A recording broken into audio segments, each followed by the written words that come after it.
दिखाया जाए, वहां पर आपने थ्योरी और यहाँ प्रैक्टिकल बना के। प्रैक्टिकल मैं खुद हूँ, तो आपने जैसे सवाल किया ना कि क्या सच में ऐसा होता है भाई। हिंदुस्तान में अभी ये प्रथा रहनी चाहिए या निकलनी चाहिए? सब अच्छा है, बाकी रही बात वो प्रथा की, तो प्रथा तो खत्म ही होना चाहिए। बाबा साहेब अम्बेडकर जिन्होंने संविधान लिखा है, लेजेंड, उन्होंने जो सोचा था उसके हिसाब से हमारा देश यहाँ तक पहुँच पाया है, जाति को लेकर खासकर। और आज देखिए ना आप इवन जज तक देखिए, वो मैं बताऊँ राष्ट्रपति को देखिए और साहब, तो चीजें वही है। तो सैल्यूट है डॉक्टर बाबा साहेब अम्बेडकर साहब को। और मैंने जब वो हमारी माननीय राष्ट्रपति साहिबा जब उन्होंने शपथ ग्रहण लिया, तब भी उन्होंने बाबा साहेब को सैल्यूट किया। आज हम मिलने वाले हैं एक ऐसे कलाकार से जिन्होंने लगभग 25 साल इस बॉलीवुड इंडस्ट्री को दिया है। हम बात कर रहे हैं हनुमान गुडशाद जी के। तो स्वागत है आपका सर हमारे इस शो में। सर, आप यहाँ पर आए, सबसे पहले बहुत बहुत आपका धन्यवाद, आपने अपना कीमती समय दिया हमें। आपका भी धन्यवाद, आपने बुलाया। लेकिन सबसे पहले जो अभी आपकी आने वाली अपकमिंग फिल्म है अपना अमिताभ, तो प्लीज उसके बारे में आप कुछ बताएं। अपना अमिताभ बहुत ही अच्छी फिल्म है, बहुत ही अच्छी स्क्रिप्ट है। फिल्म वाकई में नेचुरल जीवनी पे है। इसमें मेन मैसेज ये है ना कि एक छोटे जाति का लड़का, वो पढ़ लिख के हो, मेहनत करके हो, वो बड़ा बनना चाहता है, आगे बढ़ना चाहता है, बट ये जो सामाजिक कुछ तत्व है, असामाजिक, वो कैसे कैसे उसको रोकते हैं और कितनी कठिनाइयां आती हैं, इसके बावजूद वो उससे लड़कर जूझकर वो अपना कुछ एम हासिल करता है। ये वो चीज़ है। और इसमें मेरा जो किरदार है, मैं उसमें एक एडवोकेट हूँ और वो एक पांडे जी नाम का किरदार है। किरदार आप अपना अमिताभ में कर रहे हैं। पहले इसके पहले संजय मिश्रा जी, ये एडवोकेट का किरदार जो है वो संजय मिश्रा जी करने वाले थे। लेकिन फिर वो आपके पास आया, वो कैसे आया, थोड़ा सा? हाँ, क्या हुआ था कि इनका जो शेड्यूल था वहाँ पूरा उतना कंप्लीट हुआ, लेकिन कुछ पोर्शन, कुछ अंग जो है रह गया, और शायद कुछ रीशूट का भी कुछ था, तो इन्होंने बॉम्बे में किया। तो फिर जब शायद संजय मिश्रा जी के पास डेट नहीं था, फिर किरदार मेरे पास आया। मैंने सब्जेक्ट सुना, सब्जेक्ट बहुत अच्छा, बहुत प्यारा था, किरदार भी बहुत इंटरेस्टिंग था। मैं बोला भाई चलो ठीक, तो किया, करने में बहुत मज़ा आया। फिल्म बहुत अच्छी बनी है और दर्शकों को मज़ा आएगा, बहुत सीखने को मिलेगा, एंटरटेन मिलेगा। लव स्टोरी इसमें बहुत अच्छी है, बच्चों के लिए बहुत अच्छा है। तो ये जो फिल्म की स्टोरी है, जो थीम है, जो जाति पर जो है, तो आपको क्या लगता है कि हिंदुस्तान में अभी ये प्रथा रहनी चाहिए या निकलनी चाहिए? क्योंकि देखिए, आज हम यहाँ पर बैठे हैं, हम अपने आने वाले जनरेशन को क्या मैसेज दे, कैसा भारत छोड़ के जाएंगे? मेरे कहने से ना होगा और मेरे कहने से ना ही खत्म होगा। ये शुरू से परंपरा चलती आई है, बट बीच में सरकार की कृपा से, और मतलब ये लगभग खत्म ही हुआ था। लेकिन अभी कहीं कहीं होता है ना कि कुछ कहीं कहीं पनपने लगा, और धीरे वो एक वायरल फीवर जैसा फैल जाता है। गलत है ये। एक्चुअली हमारा भारत देश है और हमें परमात्मा ने एक मानव रूप दिया है। मानव धर्म है, इंसानियत सबसे बड़ा धर्म है, तो वही चीज होना चाहिए। और हर आदमी का अपना अपना कर्म है। कोई क्या है, कोई मतलब स्वीपर से लेके पीएम तक है ना, प्रेसिडेंट तक, तो ये कर्म है। आपने जैसे मेहनत किया, जैसे पढ़ाई की, या जो भी आपने किया, वैसे आप पोस्ट पहुंचते हैं। जी। तो उसमें कोई वो नहीं, कोई भी काम आप हंसी खुशी कीजिए, सब अच्छा है। बाकी रही बात वो प्रथा की, तो प्रथा तो खत्म ही होना चाहिए। तो बाबा साहेब अम्बेडकर जिन्होंने संविधान लिखा है, लेजेंड, उन्होंने जो सोचा था उसके हिसाब से हमारा देश यहाँ तक पहुंच पाया है, जाति को लेकर खासकर। देखिए, बहुत आगे बढ़ा है। और उन्होंने जो लिखा, जो उन्होंने प्रयास किया, जो उन्होंने मतलब उस जाति को टॉप तक पहुंचाने के लिए, और उनकी चीजें आज भी 90-95% लोग मानते हैं। और आज देखिए ना, आप इवन जज तक देखिए, वो मैं बताऊं राष्ट्रपति को देखिए साहब, तो चीजें वही है। तो सैल्यूट है डॉक्टर बाबा साहेब अम्बेडकर साहब को। और आप मैंने जब वो हमारी माननीय राष्ट्रपति साहिबा जब उन्होंने शपथ ग्रहण लिया, तब भी उन्होंने बाबा साहेब को सैल्यूट किया। उन्हीं की वजह से, उन्हीं की सब मैं आज ये पद तो ये तो है ही है साहब, वरना वो चीजें वहां तक नहीं जाती। आज कितने जजेस है, जज जो बने हुए हैं और बड़े बड़े पोस्ट पे हैं, वो आप उनके सरनेम देख लीजिए, उनको देख लीजिए, उन्होंने मेहनत करके वहां आगे गए। तो मेहनत, आपका कर्म आपको बड़ा बनाता है। कोई जात पात वो नहीं है वैसे देखा जाए। रियल लाइफ में ऐसा होता है क्या कि कोई एक जो बंदा बहुत गरीब ऐसा है या उसे उतना नहीं नॉलेज है, तो उसे सरकारी कर्मचारी 10 बार परेशान करते हैं, बाद में कहीं ना कहीं पे पैसे की फैक्टर आ जाती है। क्या आपके भी साथ ऐसा कुछ घटना हुआ तो मुझे शेयर कीजिए। जी मैं बताता हूँ, एक्चुअली ये सच होता है। और ये सच उसी को पता चलता है जिस पर ये बीतता है ना। ये अभी भी चलता है। आपने एक सीरियल देखा होगा, ऑफिस। जी जी जी, उसमें मैं अलग अलग काफी रोल किया। ये अश्विनी धीर इसके राइटर थे, बहुत बड़े राइटर है, डायरेक्टर है। और FC मेहरा साहब, राजीव मेहरा इनके डायरेक्टर थे। अच्छा। उस हर एपिसोड में ये ऑफिस की सारी चीजें पता चल जाती है। तो आज भी ऐसा होता है। वो छोड़िए, अभी एक एग्जांपल मैं अपनी खुद की बात बताता हूँ। मैं ये फिल्म जब मैंने किया तो मैंने एज एन एक्टर किया, बिकॉज ये मेरा काम है, और फिल्म को मैंने कर लिया।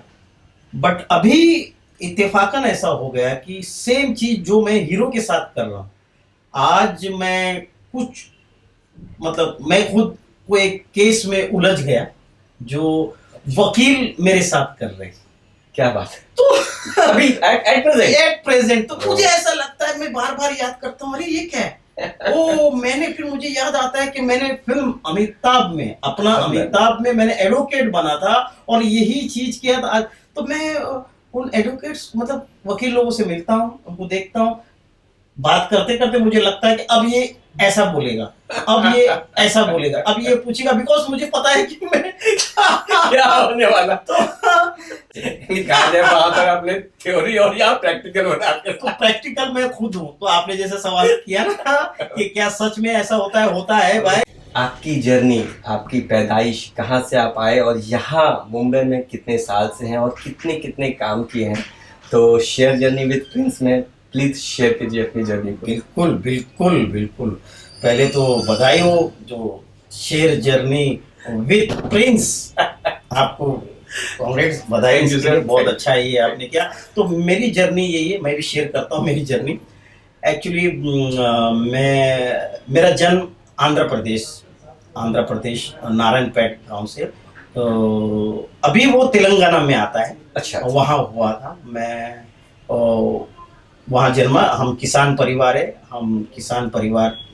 गरीब परिवार, उसमें मेरा जन्म हुआ। मैं 2.5-3 साल तक वहाँ था। अच्छा। उसके बाद मेरी बुआ वो मुंबई में थी। अच्छा। और उन्होंने शादी नहीं किया था, उनको कोई बच्चे नहीं थे, तो उन्होंने मुझे गोद लाई और मुझे मुंबई लाई।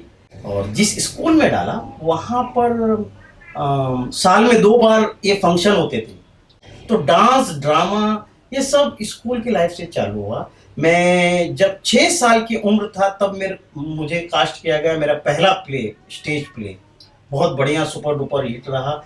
मैं स्कूल का मतलब स्कूल में पॉपुलर हो गया। इसके बाद जो है इंटर स्कूल कंपटीशन होते हैं बॉम्बे के पूरे इंटर, उसमें हमारा स्कूल जो है पार्टिसिपेट करता था। उसमें हर बार प्लेज होते थे। तो यानी उस स्कूल में पढ़ाई कम, ये डांस ड्रामा नौटंकी ये ज्यादा होती थी। तो मेरा ज्यादा लगाव या झुकाव एक्टिंग फील्ड में चला गया। अच्छा। तो मेरी जो एक्टिंग जर्नी है सब, ये 6 साल की उम्र से शुरू हुई।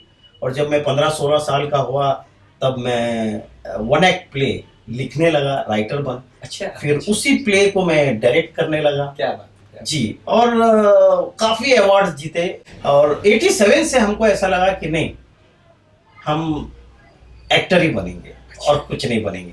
तो मैंने अपना खुद का ग्रुप फाउंड किया, मतलब अपना थिएटर नाम से ग्रुप किया, जिसमें मैं एक्टर, राइटर, डायरेक्टर रहा हूँ। और बाकी नए एक्टर्स आते थे, उनको मैं सिखाता था, मैं प्ले करता था, अलग अलग फुल लेंथ प्ले करने लगा, प्रोफेशनल प्ले करने लगा। अलग अलग ग्रुप्स में मैंने काफ़ी अलग अलग रोल्स किए, काफ़ी किया, और ठान लिया कि अब तो एक्टर ही बनना है। जी टीवी का एक और चैनल आता था, एल टीवी। वो उस पर जो है राजा बुंदेला साहब, उनके भाई है राम बुंदेला जी, उनका और हमारे लायंस क्लब के इंटरनेशनल चेयरमैन हैं और राजू मनवानी जी, वो उस समय प्रोड्यूसर भी थे और हीरो भी थे। एक सीरियल आती थी जिसके डायरेक्टर राम बुंदेला थे और प्रोड्यूसर राजा बुंदेला, स्कैंडल नाम का। स्कैंडल, हाँ। और वंश की हीरोइन प्रियंका उसमें हीरोइन थी, मैं उसका पर्सनल बॉय था। अच्छा, मतलब एज एन एक्टर। तो वैसे देखा जाए, आप देखोगे बॉय का कोई इंपॉर्टेंट कैरेक्टर नहीं था, बट जैसे मेरी एंट्री हुई, मैंने काम देखा, मुझे उनका मतलब मेरा काम उनको बहुत पसंद आया, तो धीरे धीरे राइटर ने ऐसा इंपॉर्टेंट कर दिया कि मैं केंद्र बिंदु बन गया उस सीरियल, सेंटर कैरेक्टर बन गया। तो बढ़िया। उसके बाद मुझे फिर खिलाड़ी मिली।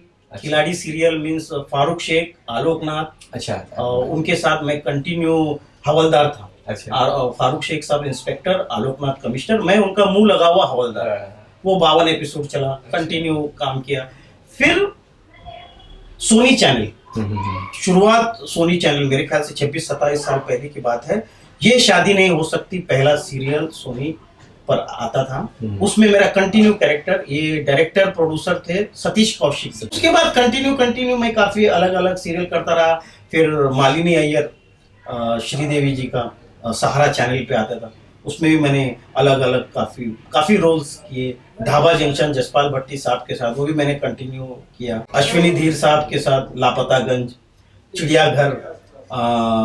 अभी हाल ही में एक कंटिन्यू कैरेक्टर मेरा था खटमले इश्क। ये भी अश्विनी धीर साहब राइटर डायरेक्टर एंड उन्हीं का प्रोडक्शन था। इसमें मैं हीरो का बाप था और हीरोइन का बाप अखिलेंद्र मिश्रा जी। अच्छा, है ना? तो बढ़िया, अच्छी जीवन बिल्कुल। और इस दौरान फिर फिल्म भी जब मौका मिलता था, क्योंकि मैं कंटिन्यू रोल ज्यादा करता था, जब मौका मिलता था तो फिल्म के लिए इधर किया। एक फिल्म धर्मा कर्मा नाम से, जितेंद्र साहब, धर्मेंद्र साहब की फिल्म है। हमारे एक मित्र थे रवि वर्मा साहब। अच्छा। हाँ, उन्होंने मुझे एक 7-8 सीन का एक कैरेक्टर है उसमें, मद्रासी साउथ इंडियन ऑफिस का एक ऑफिस में स्टाफ होते हैं ना, और राहुल रॉय का ऑफिस रहता है, और मैं उसमें एक कैरेक्टर हूँ। वो एक फिल्म हर बार आती रहती है। वो ऐसे और भी फिल्में मैंने भोजपुरी फिल्म, मेरी 12 फिल्में भोजपुरी रिलीज है कंटिन्यू कर। अच्छा। हाँ, मैंने रवि किशन जी के साथ में एक फिल्म लाखों में एक हमार भौजी, आदेश विश्वकर्मा जी राइटर डायरेक्टर है, उसमें मेरा कंटिन्यू कैरेक्टर था भोजपुरी मैंने काफ़ी किया। मैं आनंद गहतरा जो है उदित नारायण जी के साले हैं, उनके मैंने 3-4 फिल्में की कंटिन्यू कॉमेडी। मैं एक्चुअली, हाँ, मैं कॉमेडी मुझे लोग ज्यादा देते कॉमेडी, बट मैं कैरेक्टर एक्टर हूँ, मुझे किरदार बहुत पसंद है। मैं मतलब वर्सटाइल, थिएटर वाले वर्सटाइल होते हैं, बट मौका नहीं मिलता है। कहने के बाद आपको ऐसा लगता है कि मेहनत के साथ साथ लक भी, इंडस्ट्री में तो लक ही सब कुछ, शुक्र स्ट्रांग होना चाहिए। Yes sir. क्या होता है ना, आप मेहनत में, जैसे मैं मेहनत तो कर ही रहा हूँ तब से, और बस चल रहा है जीवन, बट होता है ना कि हिट स्टारडम आपका जो होना है, जॉनी लीवर साहब बन गए, सुनील पाल बन गए, सुनील पाल भी मेरे बाद में आया, मतलब ऐसे बहुत से लोग हैं। पर एक चीज मैं कहूंगा साहब, मेरा जब अच्छा चल रहा था पीक तक, अचानक एक पता नहीं कहां से एक लहर आ गई, ये स्टैंड अप कॉमेडियन की, यानी कपिल शर्मा एंड ग्रुप से जो आ गए ना, कहां से, मतलब बोलते ना, पता नहीं अलग अलग जगहों से आ गए और सारे बन गए, हिट हो गए। चलिए चलिए, कोई बात नहीं। आपने बोला कि आपने भोजपुरी लैंग्वेज में भी किया और भी लैंग्वेज में किया, तो आपकी जो मदर लैंग्वेज है, क्या आपने उसमें कुछ किया है? वो बड़ा मुझे बिल्कुल। सुनना है। इसी बात का है ना, मुझे थोड़ा सा दुख और अफसोस है, पता नहीं क्यों मेरे ही लैंग्वेज में यानी तेलुगु फिल्म में मुझे अभी तक एंट्री ही नहीं मिली। क्या बात है, रीजन क्या है इसकी? पता नहीं, मेरे पास भी वक्त नहीं था कि मैं वहां जाके मतलब स्ट्रगल करूं, या पता नहीं, ये भी एक योगा योग है कि अभी तक, जबकि दिल्ली के लोग या यहाँ यूपी बिहार के जो भी यहाँ आते हैं, कितने लोग जिनको तेलुगु लैंग्वेज आती नहीं है आती, वो वहां पर हिट है, हिट होके फिर आ चुके हैं। और पता नहीं, मैंने हर तरह की कोशिश भी की है, ऐसा नहीं कि नहीं, कास्टिंग डायरेक्टर्स होते हैं, ये होते हैं, मैंने अपना तेलुगु ऑडिशन भेजा, मैं तेलुगु का बताया कि भाई मैं ये मैंने किया है, ये मेरा देखिए प्रोफाइल देखिए, है ना, बड़े बड़े स्टार्स के साथ मैंने बड़े बड़े काम किए हैं, वो देखिए। बट अभी तक तेलुगु में एंट्री नहीं मिली, लेकिन मैं बहुत ही, मेरा दिल चाहता है कि मैं तेलुगु में अच्छा अच्छा काम करूं। और तेलुगु मीन्स सिर्फ तेलुगु ही नहीं, कन्नड़, साउथ की जितनी लैंग्वेज है, तमिल है, मलयालम है, तो ये सारी चीजें क्या है।